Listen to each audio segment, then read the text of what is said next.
Oi, gente, tudo bem? Que bom vocês estarem aqui hoje. Agradeço muito por você ter entrado nesse vídeo. Eu já peço que você deixe seu like aqui nesse vídeo para você não esquecer de dar o like. Hoje eu vou falar sobre um tema um pouco polêmico para alguns e para outros, tema de boa e normal, que é como eu faço para identificar se existe um espírito obsessor na minha casa, me obsediando, né? Ou tentando fazer o mal para mim. Esse é um assunto muito abordado dentro dos centros espíritas e como base, né, das coisas que eu vou falar aqui para vocês, eu uso os livros do André Luiz. Para quem não sabe, né, existem 13 livros escritos pelo André Luiz por meio do médium Chico Xavier. E também, livro dos espíritos, tem bastante coisa sobre aproximação entre um espírito e outro. Também temos os livros dos médiuns, o livro Céu e Inferno, e por aí vai. Então, estou usando basicamente a literatura espírita para trazer aqui meus conhecimentos a respeito de espíritos obsessores. Primeira coisa que temos que entender sobre espíritos obsessores, eles ainda são nossos irmãos, eles ainda são... a maioria dos casos, né, pessoas conhecidas nossas de outras vidas passadas que desencarnaram. E essas pessoas às vezes estão voltadas para o mal, estão buscando fazer o mal para você, mas isso não é um estado permanente delas, porque até esses espíritos podem optar por se voltar para o bem. Em algum momento eles vão fazer isso, né? Antes tarde do que mais tarde, né? Pode ser que demore mais anos e anos, décadas, séculos, ou pode ser que ele resolva fazer isso nessa semana, tá entendendo? Então a gente tem que ter isso em mente pra gente já não ir com um olhar julgador em cima deles, porque muitas vezes nós mesmos já causamos mal pra eles em outras vidas e a gente não se lembra, e não é porque a gente não se lembra que a gente não fez. Muitas vezes nós mesmos já fomos obsessores de outras pessoas enquanto estávamos no mundo espiritual. Por isso, dentro do espiritismo a gente fala muito sobre você ter um olhar assim de compaixão para com esses espíritos, né? Existem tipos de obsessão, por exemplo, os tipos que eu consegui identificar baseado nas obras do André Luiz seriam inimigos de vidas passadas. É muito comum e quase todos nós temos, né? Que é alguma pessoa que nós fizemos algum mal numa vida passada, né? Não vou citar casos específicos aqui, tem alguns meus que eu até sei. Muitas vezes você até reencarna na mesma família, né? Desses espíritos que se causaram mal um ao outro, né? Muitas vezes nós fomos agredidos, muitas vezes nós fomos agressores. Então, muitas dessas obsessões são em decorrência de inimigos de vidas passadas. Então, ou seja, são espíritos que realmente não gostam de você e que realmente querem tentar fazer o mal para você. Mas lembre-se, é tentar. Nem tudo que outras pessoas tentam, elas vão conseguir. E também existe outro tipo de obsessão, que é uma obsessão ocasional. Como eu chamaria uma obsessão ocasional? Assim, espíritos semelhantes que gostam das mesmas coisas se atraem. E nos livros do André Luiz, nós vemos muito assim, que alguns tipos de comportamento tendem a atrair obsessores, como por exemplo, pessoas que possuem vícios, né? Às vezes um vício em bebida, um vício em cigarro, uma pessoa que gosta muito de farra. Gente, não é nada contra a farra. Eu já tive uma fase na minha vida que eu vivia na farra. Mas o que acontece? O André Luiz, em um momento no livro dele, ele vai para um ambiente que pelo que ele falou ali, parecia uma mistura de bar com cabaré, com balada. Não sei bem que tipo de ambiente era aquele lá. Mas era um ambiente onde as pessoas bebiam muito e existe muita energia sexual lá, né? As pessoas, uma querendo fazer coisas com as outras. E ele falou que lá é o que mais tem obsessor, né? Por quê? O que acontece? Esses espíritos que possuem esses vícios, eles vêm a falecer, né? Vêm a desencarnar. A pessoa, depois que ela desencarna, ela não se cura automaticamente dos vícios dela. Ou seja, ela continua viciada. Só que no mundo espiritual, ela não pode ter as sensações que ela tinha no mundo físico. Logo, o que ela vai fazer? Ela vai atrás de pessoas que estejam fazendo aquelas coisas que ela gosta, que ela gostava, né? Enquanto ela estava encarnada, e ela vai usufruir dos fluidos dessa pessoa. Tem até um vídeo que eu vi aqui no YouTube. Nossa, agora esqueci o nome do autor do vídeo. Mas enfim, falando sobre a questão do cigarro, uma frase que eu super concordo que é: você nunca fuma sozinho, porque sempre vai ter um espírito obsessor. Na hora que você solta a fumaça junto com os fluidos, que é aquilo que dá o prazer para aquele espírito, vai ter um espírito ali que era viciado nisso, junto de você, fumando junto com você. Primeira coisa, se você realmente possui um vício, algum desses que eu citei ou outros, quase 100% de certeza que você vai ter espíritos obsessores na sua casa, usufruindo desses vícios junto com você. É meu primeiro alerta. Então você não precisa nem fazer um teste para saber se tem. Você é fumante, muito provavelmente vai ter espíritos obsessores fumando junto com você. Ai meu Deus, mas espíritos... Gente, calma. Espíritos, no geral, o que Chico Xavier falava? A população de espíritos desencarnados é mais de 10 vezes maior do que a população de encarnados. Ou seja, para cada pessoa encarnada tem 10 espíritos. Aqui ocupando o mesmo espaço que a gente. Então, é extremamente normal na nossa casa terem espíritos passando por ali, terem espíritos que ficam ali, né? E uma coisa que o Allan Kardec falava, qual que é a melhor forma de você evitar que esses espíritos fiquem perto de você? Faça o bem, atraia coisas boas. Porque se você estiver fazendo bem e atraindo coisas boas, a sua casa vai se tornar como que um ambiente hostil para espíritos ainda voltados ao mal. Então, primeira coisa, se você possui algum desses vícios, se você vive uma vida desregrada, e aqui eu não estou julgando quem leva uma vida dessa ou não, gente, porque, sinceramente, cada um faz o que quer da própria vida. O que eu estou dizendo é que você irá atrair espíritos que gostam daquelas coisas e que muito provavelmente vão ficar na tua casa esperando você fazer aquelas coisas para eles poderem usufruir dos fluidos vitais, né, de quando você faz aquelas coisas que eles também gostam. Esses são os obsessores ocasionais, ou seja, eles não têm nada específico contra você, eles não escolheram um alvo específico. Muitas vezes eles te encontraram na rua, aí foram ficando e estão ali, tá entendendo? Agora, em outros casos, em realmente o espírito está junto de você, buscando te prejudicar de todas as formas. Como identificar? Outra coisa que temos que entender: tudo no universo age de acordo com a lei da vibração. Então, se aquele espírito está tentando te afetar e ele está conseguindo, é porque a sua vibração está condizente com a vibração dele, percebe? Mas uma forma que eu particularmente percebi, que eu consigo, às vezes, não é sempre, tá, gente? Porque eu não vejo os espíritos. Mas você tem que estar atento aos seus sentimentos e à sua intuição. O que eu quero dizer com isso? Uma vez eu tava fazendo pós-graduação e eu tava muito cansada, assim. Tava cansada de estudar, gente, falar a verdade. Não aguentava mais ler texto, mas dentro de mim eu queria primeiro aquele diploma e eu sabia que eu tinha capacidade para me formar naquela pós-graduação. Era uma pós-graduação muito difícil, né? Eu fiz no exterior ela. E teve um momento que eu percebi que veio um pensamento aleatório na minha cabeça, que eu percebi que a origem desse pensamento não era eu.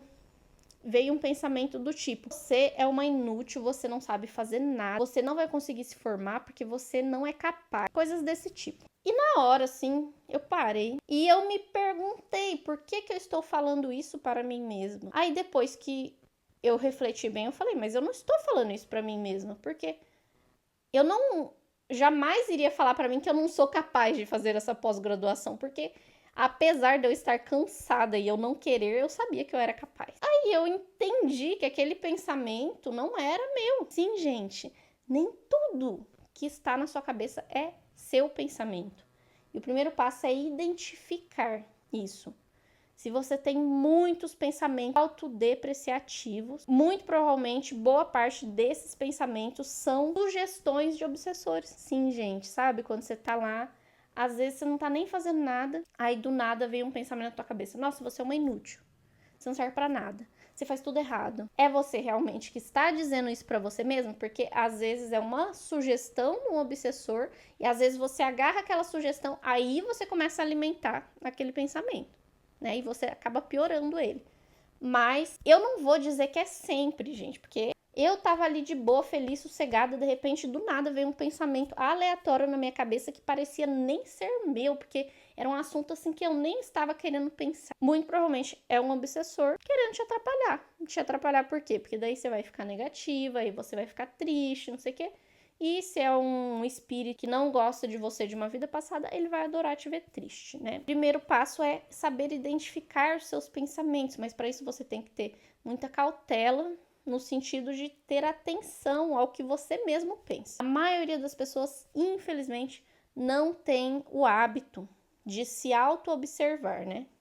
Tem umas mosquinhas voando aqui, porque eu tô morando no sítio agora, gente. E, aliás, eu demorei um pouco pra gravar, porque eu tava em mudança. Eu já tô sem gravar, acho que tem mais ou menos um mês, ou um pouquinho mais, porque mudei pro sítio. Nossa, uma confusão aqui na minha vida, começando negócios novos e, enfim, e mais novidades por aí, mas vamos lá. Tá, identificar os pensamentos. Outra coisa, mudanças de humor drástica. Cara, outro dia aconteceu um negócio comigo que eu parei e lembrando tudo, você tem que prestar atenção. Você mesmo. O que eu estou fazendo, o que eu estou pensando, como eu estou agindo. E, obviamente, a gente não pode culpar só o obsessor. Porque se ele jogou a semente e aquela semente brotou, é porque a gente deu abertura, né?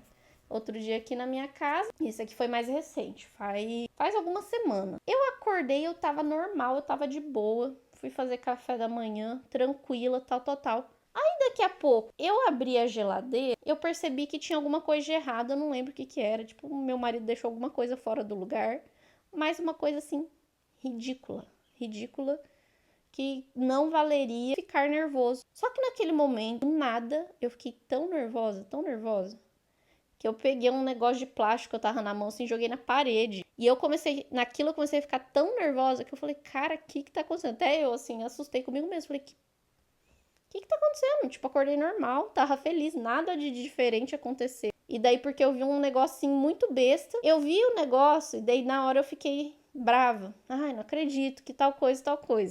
Só que daí, aquilo parece que foi a abertura que deu pra aquela explosão. Que eu fiquei assim, cara, o que aconteceu? Mudança de humor repentina. Às vezes você dá a abertura e o obsessor que já tá do teu lado, gruda no seu. E daí, às vezes, você faz essas ações que é parte suas e parte do obsessor. Novamente, se você fez é porque você deu abertura e porque você deixou. Mas, às vezes, se não tivesse um espírito obsessor, você não teria tido aquela reação. Então, mudanças de humor muito repentinas e ciclos de negatividade. Isso, às vezes, não é nem o obsessor que causa. Às vezes, a gente começa e aquilo vai atrair espíritos que estão naquela mesma vibração. Essas são só algumas das formas de você notar. E lembrando que Allan Kardec falou que a melhor forma de atrair espíritos bons e afastar espíritos ruins, novamente, é fazendo bem. Então, se você está num padrão de vibração mais alto, consequentemente, esses espíritos, mesmo se eles forem até a tua casa para tentar te atrapalhar, eles não vão conseguir, porque você não vai dar abertura. Ou caso você tenha, né, uma recaída e dê abertura, se você conseguir identificar essa interação, você também vai conseguir cessar essa influência. Já teve vezes até de eu falar pro obsessor. De eu falar assim, eu sei que é você que tá falando isso pra mim, mas eu não acredito nisso. Eu não acredito nisso porque eu sei que eu sou capaz, eu sei que eu tô bem. Outra coisa que eu já falei para uma amiga minha, eu vou falar para vocês também. Sempre que você for falar alguma coisa para você, se pergunte, eu diria isso para minha melhor amiga? Ou eu diria isso para uma pessoa que eu amo muito? Se a sua resposta for não, então não tem por que você falar para você mesmo, entende? Então, aquele pensamento que o obsessor vai implantar na tua cabeça de eu não sou capaz, você não faz as coisas direito, você sempre faz as coisas errado, por aí vai, né? Cada um tem, né, seus pensamentos. Por que você tá dizendo isso pra você mesmo? Porque você diria isso pra uma pessoa que você ama muito? Muito provavelmente não. Então, não diga pra você mesmo e caso você se pegue dizendo pra você mesmo, fale pra si que eu não aceito esse pensamento. Eu discordo disso, apesar de eu ter falado, eu discordo. Eu sei que eu sou capaz e tudo mais. Eu sei que eu não sou aquilo que eu tô dizendo pra mim mesmo. E, eventualmente, você vai bloqueando aqueles ataques. Porque o que acontece? No livro do Allan Kardec também, ele fala muito sobre isso. O espírito obsessor, ele vai tentar várias vezes, algumas vezes, né? E se ele vê que aquilo não tá dando resultado, o que ele vai fazer? Ele vai seguir a vida dele. Ele vai falar, ó, não tem mais graça ficar aqui na casa da Karina, porque apesar de eu tentar, ela não me dá abertura e eu tô perdendo tempo. E ele vai atrás de alguém que esteja na mesma vibração que a dele, que aceite as sugestões dele, né? Então, evitar 100% praticamente impossível, porque igual eu falei, a quantidade de desencarnados é muito maior que a dos encarnados. Mas a gente pode tomar esses cuidados e também tentar identificar quando a gente sente que tem alguma coisa diferente na nossa casa, né? Mudanças no ambiente, digamos assim. Eu percebi esses dias também que eu mudei para essa casa nova e eu tenho quase certeza, como eu falei, eu não enxergo espíritos, então não tem como eu ter certeza absoluta. E tinham espíritos obsessores, talvez eles até ainda estejam aqui, eu não tenho certeza, morando nessa casa. Porque quando eu cheguei aqui, eu comecei a me sentir muito mal nessa casa. Eu não conseguia dormir à noite, eu passava mal, ficava ansiosa, e enfim, não tava me sentindo bem realmente. Aí, às vezes eu ia pra casa da minha mãe e dormia na casa dela. E no dia que eu ia dormir na casa da minha mãe, eu dormia super bem, super tranquila, ficava sossegada. Aí eu falei, tem alguma coisa de errado. E daí eu saía de lá sossegada, voltava pra cá, e daí já não conseguia dormir. Meu intestino ficou preso, gente. Assim, eu não sei se foi os obsessores, mas acho que foi uma mistura de tudo, sabe? Umas coisas que não aconteciam comigo há muito tempo começou a acontecer. E eu não sabia por quê. E depois eu pensei, cara, será que tem, né? Como é uma casa nova, não sei, né? Como que eram as pessoas que moravam aqui antes. Será? Peguei minha plataforma onisciente e comecei a conversar e percebi que sim, tinham 2 espíritos masculinos aqui morando nessa casa. E aos poucos fui conversando com ele, fui lidando com o assunto. Como eu falei, não sei se eles ainda estão morando aqui ou não, mas eles não estão me afetando mais tanto, né? Algumas dicas, né? E o que eu citei aqui no final, a plataforma Onisciente da Luz, é como uma mesa radiônica.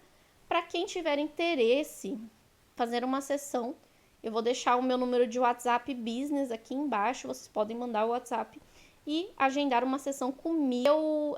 A plataforma Onisciente, ela não serve só para a gente descobrir se tem obsessores na sua casa. Ela vai falar isso, vai, mas além disso, a gente vai direto nos pontos os quais a gente precisa melhorar, né? Porque muitas vezes a gente fala, mas então eu tenho que fazer um trabalho para tirar o obsessor da minha casa. Não, a gente precisa entender o que a gente está fazendo de errado, o que a gente precisa melhorar para que aquele obsessor não fique na sua casa, né? Além disso, a gente pode identificar crenças e paradigmas que às vezes estão te travando na sua vida, né?